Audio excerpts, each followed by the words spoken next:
Hello সবাইকে, এটা হচ্ছে সরস্বতী পুজোর পার্ট 3 ব্লগ, মানে হচ্ছে দধিকর্মার মানে ঘট বিসর্জনের ব্লগ। প্রথমেই সকালবেলায় উঠে আমি করে নিয়েছিলাম রান্না, মানে মায়ের একটু কাজে হেল্প করছিলাম, যদিও বা পরে বকা খেয়েছি কারণ আমার একটা ভুলের জন্য। তো আমি সকাল সকাল রান্না করছিলাম হচ্ছে এঁচোড় চিংড়ি। তো কার কার এঁচোড় চিংড়ি ফেভারিট তারা কিন্তু জানিও। আর করেছিলাম মাছের ঝোল।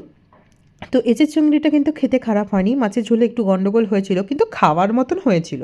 তো তোমাদের সরস্বতী পুজো কার কেমন কাটলো তারা কিন্তু একটু জানিও, আর কার কার বাড়িতে ওই গোটা সেদ্ধ শীতল খাওয়া হয় সেটাও কিন্তু কমেন্ট করে জানিও। যদিও বা আমাদের বাড়িতে হয় না, মানে আমাদের ঠাকুমার বাড়িতেও হয় না, তো আমরা গোটা সেদ্ধ খাই, কিন্তু এই ঠান্ডা ভাত আমরা এইসব খাই না, মানে আমাদের বাড়িতে নেই। তো আমার সব রান্না সেরে সেরে উঠতে হয়ে গেছিলো প্রায় 11:30। তারপরে স্নান করে ঠাকুরের জায়গাটাও গুছিয়ে নিয়েছিলাম। আর দেখতে দেখতে ঠাকুরমশাইও চলে এসেছিলো। তো পুজো পুজো দেখতে দেখতে শেষ। আসছে বছর আবার হবে। আশা করি এই ব্লগটা তোমাদের খুব ভালো লাগলো। দেখা হচ্ছে নেক্সট পার্টে। টাটা।